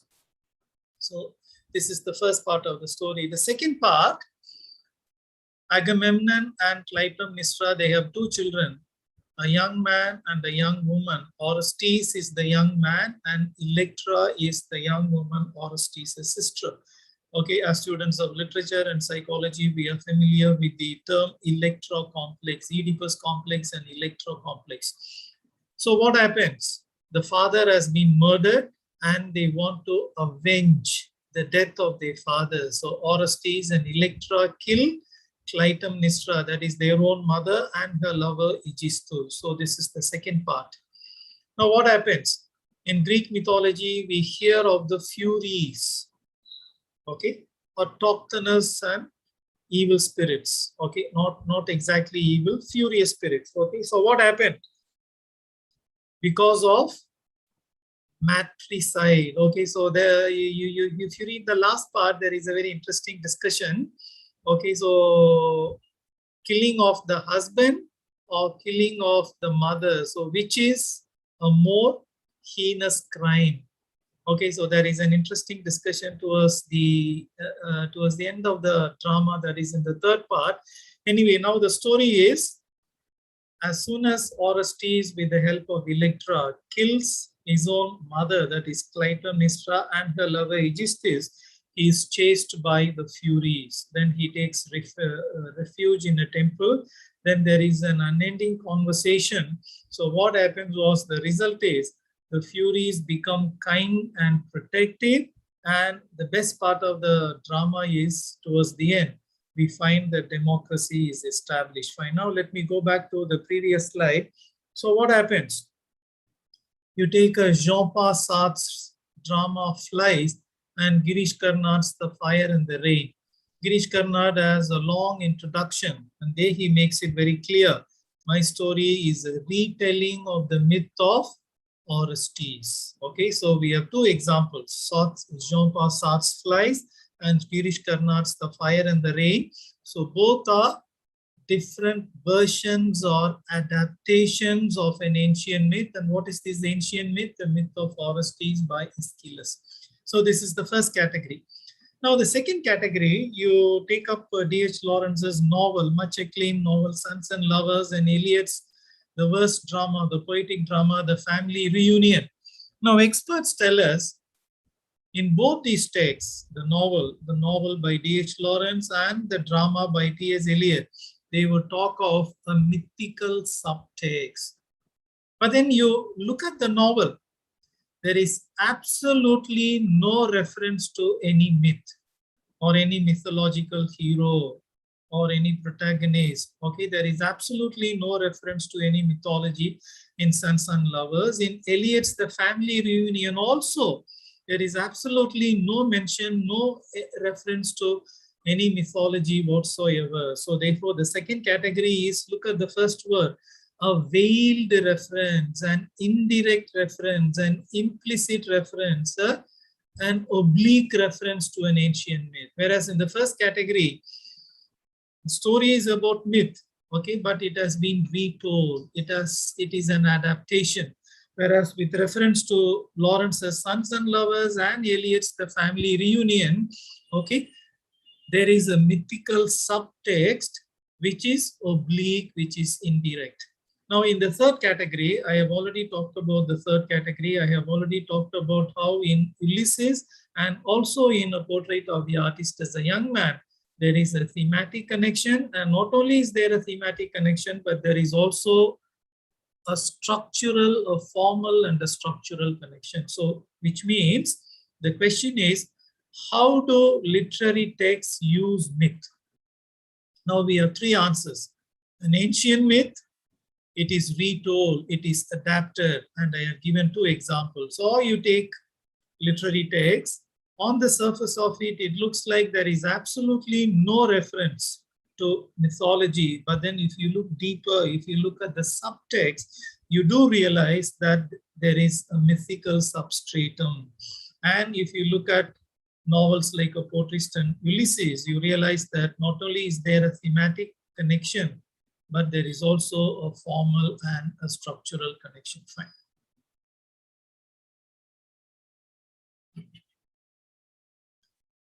Okay, fine. Now what happened is, I talked about the myth of Orestes by Aeschylus, and I narrated the story how the general Agamemnon is murdered by his own wife and her lover, and how she was killed by her own son and daughter, and how the Furies chased both of them, particularly Orestes, and finally how he was rescued and how democracy was established. Fine. Now this story has been dealt with by three people, okay, maybe more, but I am aware of three versions. We have the American playwright O'Neill.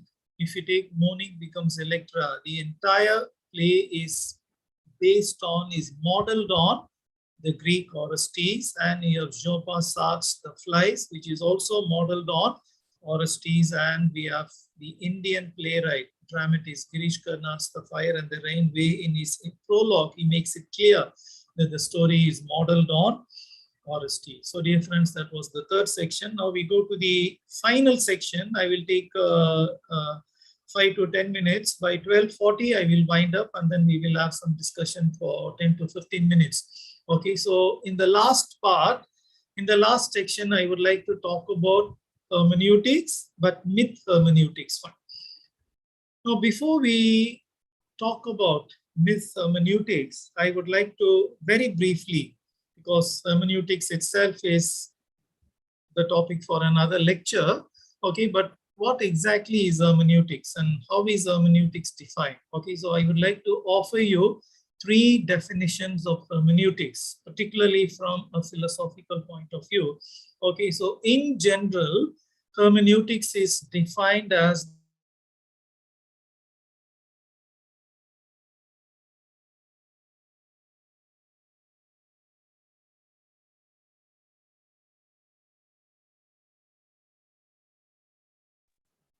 in general, hermeneutics has been defined as a theory of understanding or a theory of interpretation.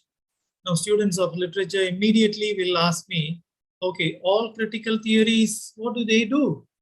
They are also theories of understanding. They are also theories of interpretation. What is feminism? What is structuralism? What is deconstruction? What is postmodernism? They are also theories of understanding. They are also theories of interpretation. So in which case, how is hermeneutics different from, or how is hermeneutics marked off from other theories of understanding and other theories of interpretation? So it is in this context that I would like to offer you two crisp definitions of hermeneutics. The first is taken from Paul Ricoeur, who in 1974 in Philosophy Today published an article called What is Hermeneutics? So he defines hermeneutics as the theory of the operation of understanding of text. So here he narrows it down to text. Okay, you have a text. It could be a literary text. It could be a philosophical text. It could be a biblical text. So how do you try to interpret the text, or how do you try to understand the text? Please excuse me for a minute. There is a visitor.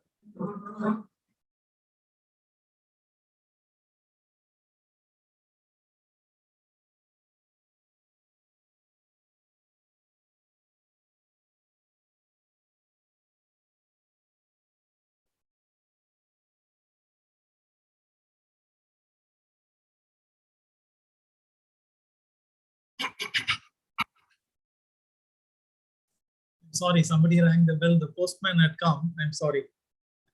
Okay, so Paul Ricoeur, he talks about the theory, hermeneutics as the theory of the operation of understanding with reference to text.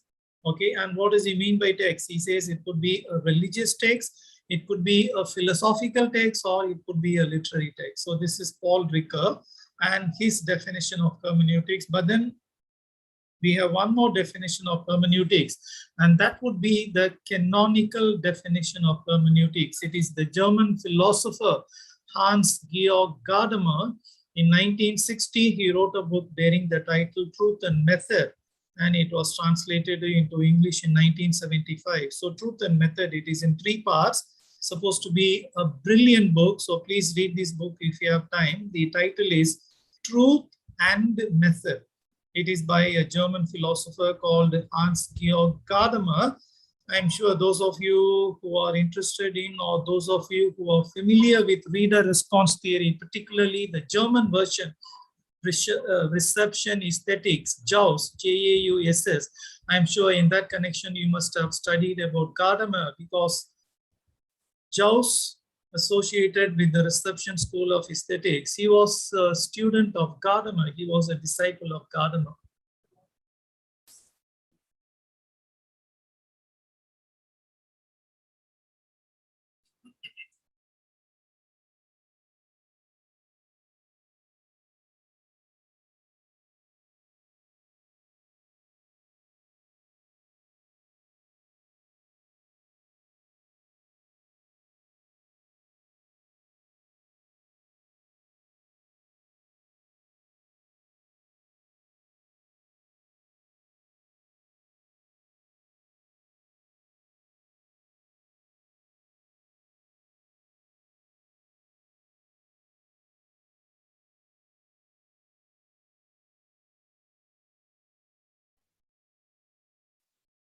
I'm sorry for the interruption. Okay, so Gadamer in his book Truth and Method, and then in the first part of the book, he defines hermeneutics as the understanding of understanding itself. Now, earlier I raised this question: if you define hermeneutics as a theory of understanding or a theory of interpretation, how do you mark it off from other theories, other critical theories, which also deal with understanding and interpretation? It is here Gadamer steps in and says, other theories talk about understanding with reference to something. For instance, understanding a text, okay, understanding a poem, understanding a novel, understanding a drama, understanding a short story. But then he says the concern of hermeneutics is a little different. Of course, it is also involved in the understanding of a text, but more than the understanding of text, hermeneutics is interested in, and hermeneutics is involved in the understanding of understanding itself. So in that sense, it is self-reflexive, it is inward looking.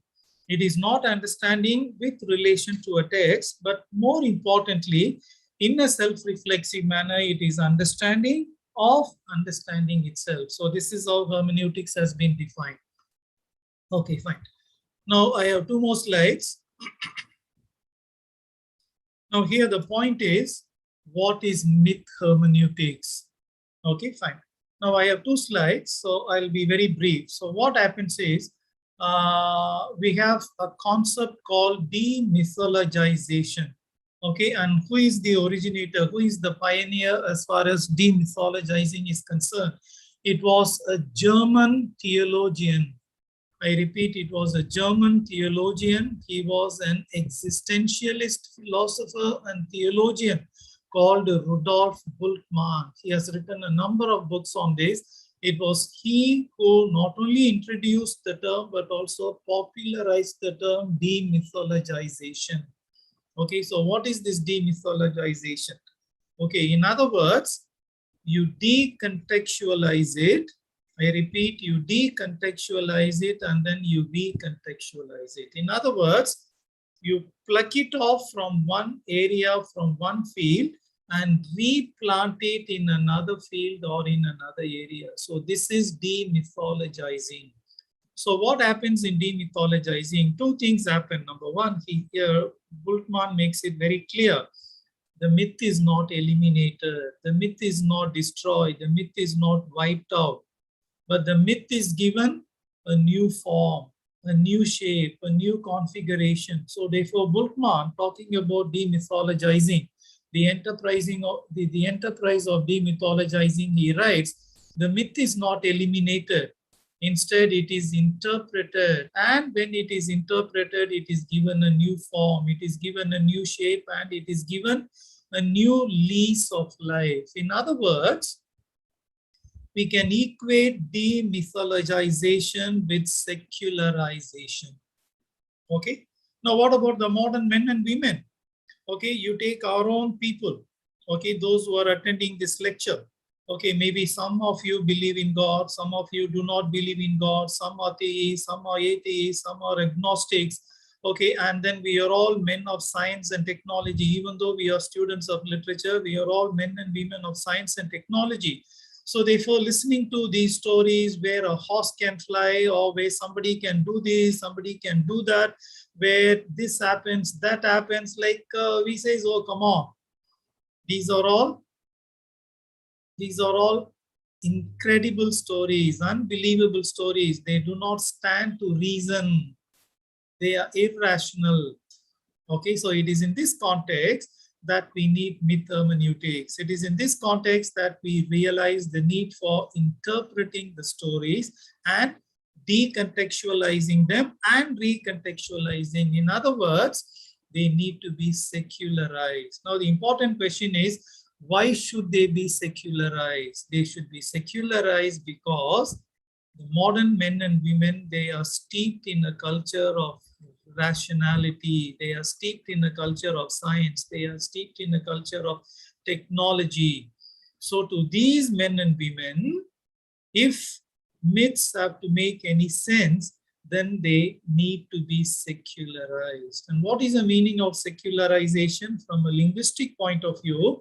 I already talked about with reference to Ferdinand de Saussure, how he talks about the linguistic sign and the two dimensions of the linguistic sign, namely the signifier and the signified. So in other words, myth hermeneutics can be explained in a single sentence: ancient signifier, but modern signifier. I repeat, ancient, primitive signifier, but modern or contemporary signified. In other words,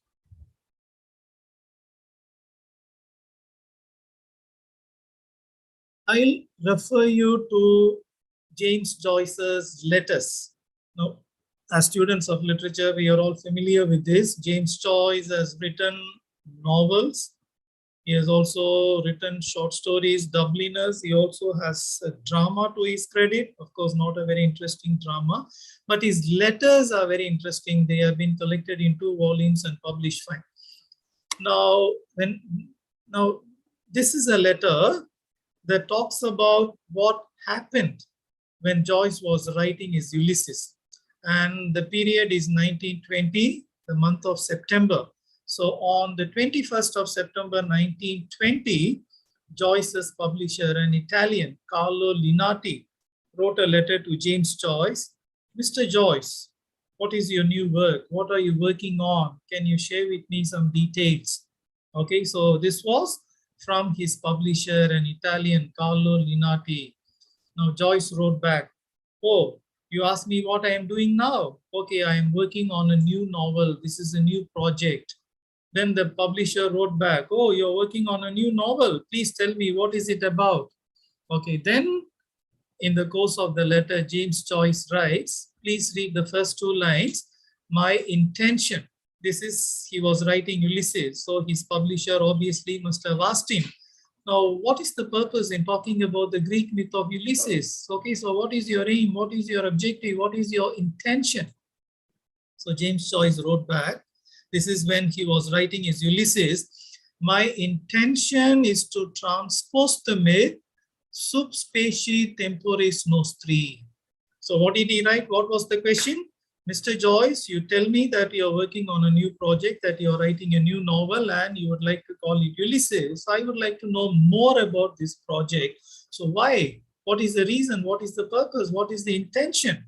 So he says, Joyce wrote back saying that my intention was to transpose the myth of Ulysses or Odysseus, sub specie temporis nostri. Sub specie temporis nostri is a Latin expression which means, literally it means sub under, okay, under the vision of our times. In other words, if you interpret it, if you translate it in a broad sense, it means I would like to take an ancient mythological story and make it contemporary. Okay, so what did he do? He took an ancient story, but gave it a new name, gave it a new setting, gave it a new dress. So he secularized it. More than secularizing, he made it contemporary. So he said, my intention is to transpose the myth sub specie temporis nostri. So he decontextualized it. He removed it out of the original context and then he recontextualized it. Where did he contextualize it? The original story took place in Greece, whereas Joyce's Ulysses takes place in Dublin. Okay, so he decontextualized it and then he recontextualized it. So this is myth hermeneutics. Okay, so this is demythologizing it.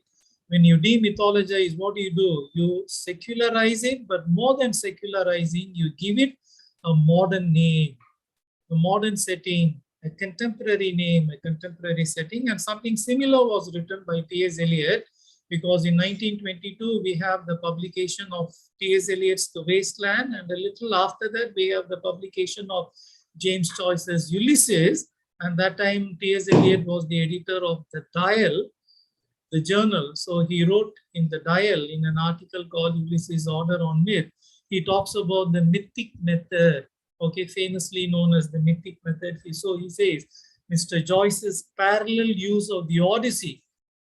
And what does he mean? A continuous parallel between contemporaneity and antiquity. Okay, so this is the Mythic Method. And my last slide. Now, two things are clear. Number one, if the modern men and women have to believe in ancient myths, have to believe in primitive myths, they have to be decontextualized, they have to be demythologized. But there is a challenge. What is this challenge? Okay, I'm referring to a brilliant article by a German called Eva Kushner, okay, who wrote in an article called German Myths and Modern Drama, Paths of Transformation. So there she wrote, when you talk of the project of demythologization, she says, there is a tension, there is a dialectical tension between fidelity of faithfulness to the original and the element of change. Okay, you cannot change the story. Okay, so who kills Agamemnon? It is his wife. You cannot change it. Who kills Clytemnestra? It is Oedipus. That you cannot change.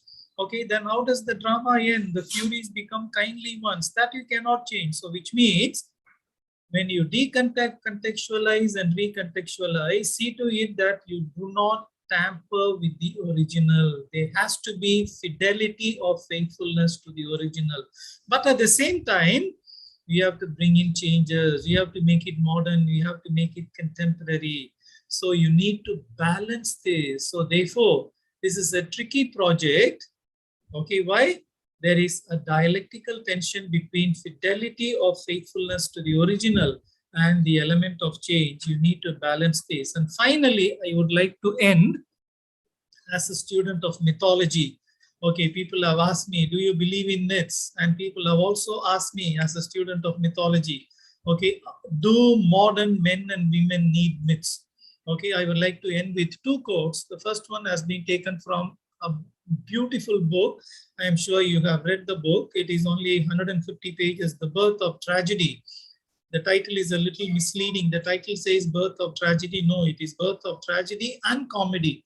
It talks about the Apollonian and the Dionysian trends. Okay, so here Nietzsche writes, every culture that has lost myth has lost by the same token its natural, healthy creativity.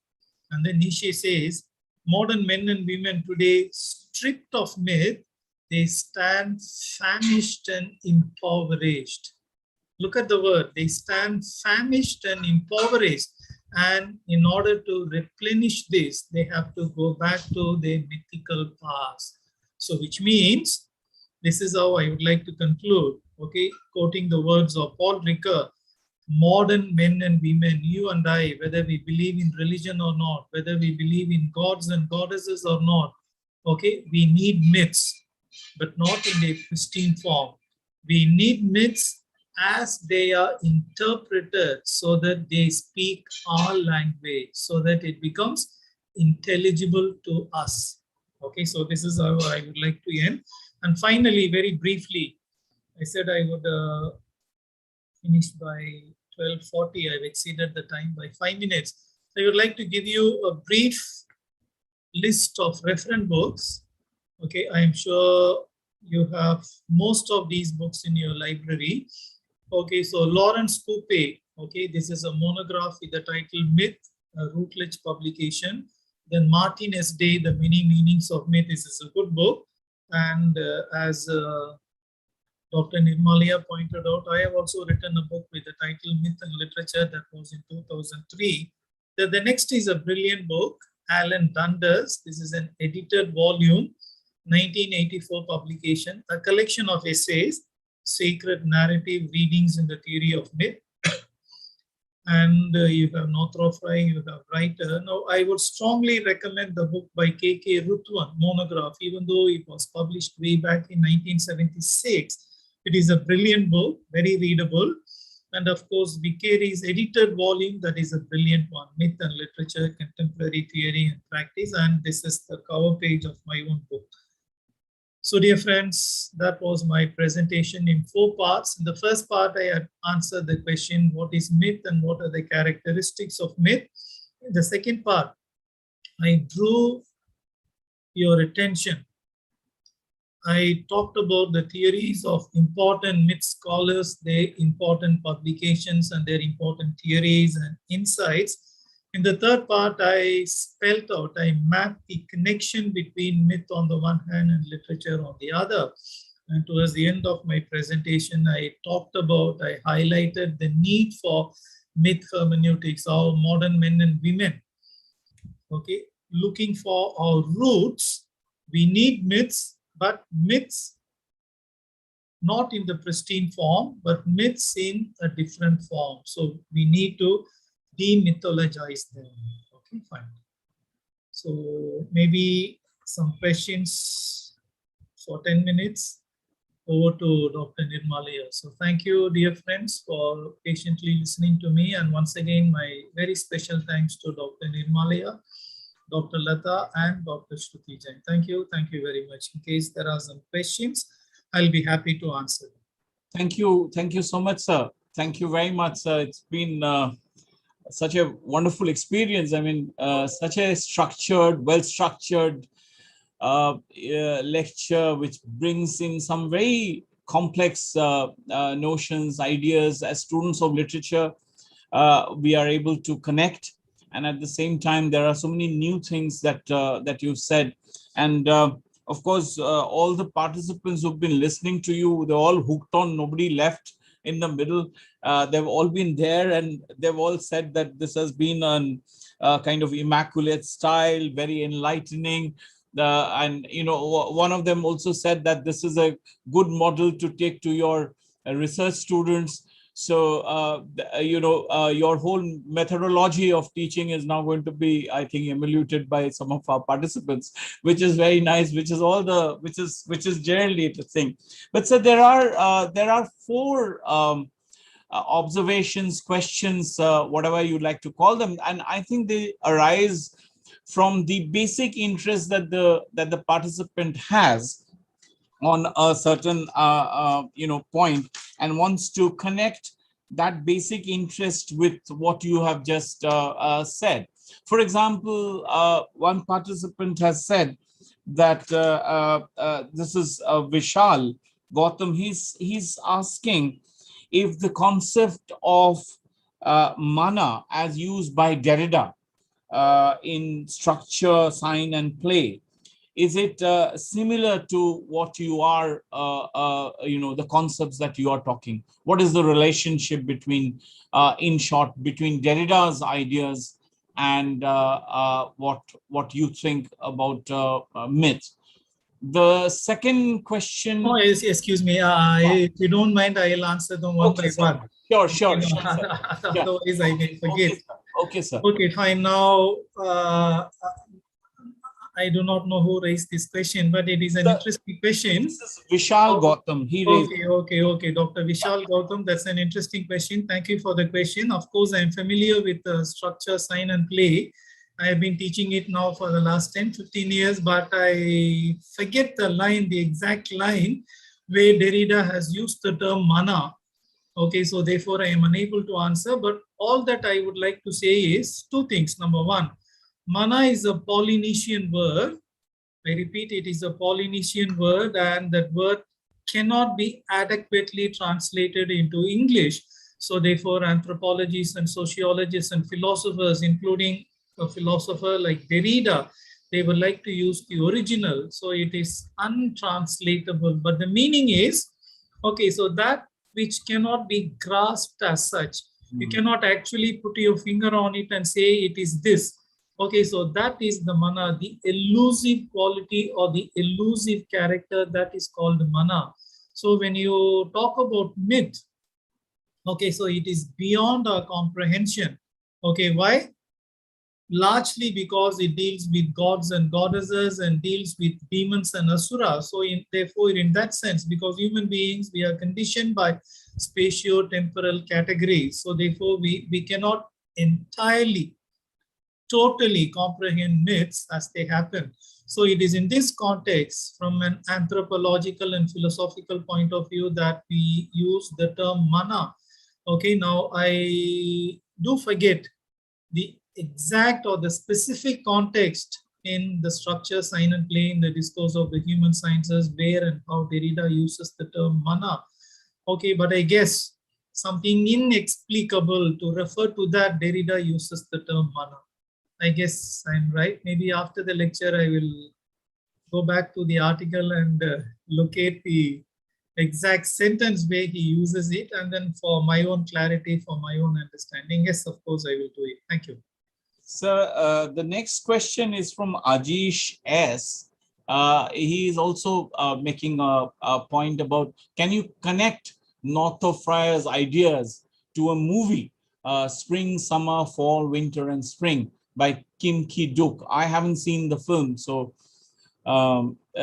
is there a connection between Friar's ideas and this movie? That's the question. Oh, that's an interesting question, but I'm sorry, I have not seen the movie either. So therefore I cannot answer. But I guess there is a connection. But I'm sorry, I have not watched it. So therefore, I am not in a position to understand. Please excuse me. But this gives us a scope to go and see this film. Precisely. We can. Okay. And you being an expert in film studies, and you're organizing the next refresher course on film studies. Yes. So I think you should be doing it rather than me. We are starting on 23rd, sir. We are offering a 2-week refresher course on film. Yeah. So the next question is, this is again, I think the participant is interested in American literature. So the question comes, Hawthorne's young Goodman Brown be related to the hero with 1,000 faces? So can Campbell's book be related to young Goodman Brown? That's the question, sir. That's an interesting question, and I need some time to reflect on it. Now, I have read the book Campbell's The Hero with 1,000 Faces, and I am also familiar with the story by Hawthorne. Now, I am unable to see a one-to-one connection between these two, but then it would be better to look at it as a story of initiation. Okay, so traditionally, if you go to experts in the domain of American literature, people like Professor Isaac, who was at ASRC Hyderabad. Okay, so they all have looked at this story as a story that talks about initiation. Okay, so I think it is better to look at it from that particular point of view, from that particular perspective, as a story of initiation. Okay, how? Because I refer to Arnold van Gennep and also Victor Turner, how they talk about the rites of passage. So this story talks about the rites of passage, how a young boy grows into a man and the transition, the liminal stage. Okay, so the story of initiation. So I think this is how this story has been looked at. But to my knowledge, I don't think anyone has mapped a one-to-one parallel between Young Goodman Brown by Hawthorne and Campbell's The Hero with 1,000 Faces. Well, sir, the next question is, do you think myth plays any role in the postmodern reading of English literature? The role of myth in a postmodern reading of English literature.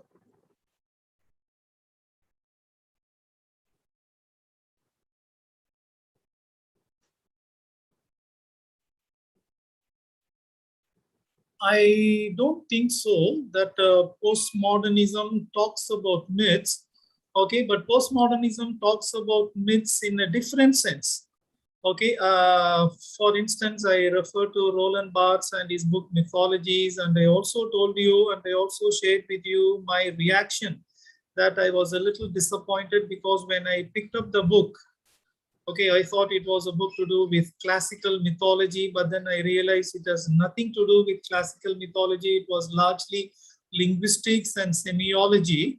Okay, so similarly, postmodernism talks about myths, but doesn't talk about myths from a traditional anthropological or sociological or philosophical point of view, because basically postmodernism talks about or announces the death of meta-narratives and the coming together of mini narratives or little narratives or provincial narratives, which promotes a plurality of voices and a multiplicity of voices. Maybe in that sense, you can say, okay, so myths are also taken into consideration. But otherwise, to my knowledge, postmodernism does not talk about myths as belonging to myths in the anthropological or sociological or philosophical sense. So one more question regarding Derrida. He uses the word event. Is there a connection between this word event and event as in mythology or myth? Derrida uses it in the text structure and sign play. Event. Event, yeah. Okay, so in what is the parallel or counterpart in mythology? No, is there? I mean, I suppose the question bases itself on some kind of a connection, because the question is, can you explain the word event in Derrida's text structure, sign and play? That's the question. No, the second question, obviously, I don't see any connection between Derrida and mythology as far as this particular point is concerned. Now, event, once again, I am very familiar with the essay structure, sign and play, and I have taught Derrida for many, many years.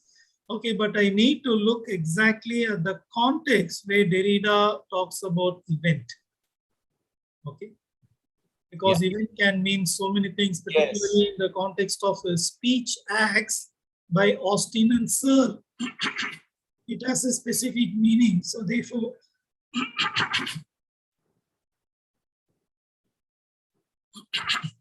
so you need to know the exact context where Derrida talks about event. Okay, so I guess it is largely language event or linguistic event, in which case it would mean speech act, Austin and Searle. Right, sir. I think the last question would be, sir, participants want to know, suppose they want to do a PhD on this. So a research, is there anything that you'd like to suggest to students or teachers who would like to go further? Okay, now there is a plenty of scope as far as mythology is concerned. So what you can do is, for instance, you take the Fire and the Rain, Girish Karnad. Okay, you study the mythical substratum, you study the mythical subtext, how Girish Karnad has demythologized the myth of Orestes, how he has decontextualized it and recontextualized it. So you can take other examples. You can go into other texts. Okay, so this is a wonderful area for research, and there is a lot of scope, lot of potential. Of course, the heydays of myth criticism are over. That was in the 1920s and 1930s, the heydays of myth criticism.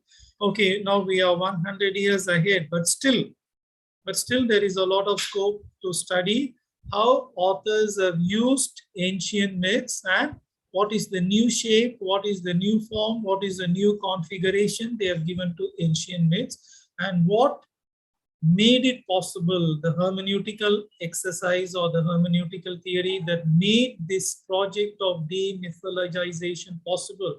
So that also is another viable topic for research. Right, sir. So I think we will bring today's morning session to a conclusion here. I need to thank you on behalf of all the participants, and on behalf of my college principal, Professor S.P. Agarwal, the director IQAC, Dr. K. Lata, and my colleagues here, Dr. Shruti and Megha. I very, very deeply felt thank you, sir, for this wonderful lecture. I'm sure the participants are taking back a lot today to think over and to further process this so informative, deeply profound kind of lecture. So it will need some time for us to process this whole this lecture. So thank you very much, sir. Thank you from behalf of everybody. And we will probably see you again at 3 o'clock today when we have the valedictory session. So to all my participants, please be with us at 3 p.m. Today when we have the valedictory session, and we can we can listen to Professor Dorai Raj again at that time. Thank you very much, sir, for this. Thank you very much. Thank you for the nice words, and thank you, Dr. Lata, for the opportunity. Thank you, Shruti, for the opportunity. Thank you so much, sir. Thank you. Thank you, sir. And there are some scholars who want to know where we can get your books, sir. So if you can kindly let us know that also. Okay. I think, sir, your book is available on Amazon. No, it's not. For the myth and literature, it is out of stock, out of circulation. Yes, sir. Because that was published in 2003. So this research was already done, sir. So that's why. Okay, so copies are not available. Okay. I have a few copies. Let me see. Yes, sir. Okay. As soon as possible. Yes, sir. Right. Thank you, sir. Thank you, sir. Thank you. Thank you. And I'll join you in the afternoon. Thank you very much. See you in the afternoon, sir. Thank you.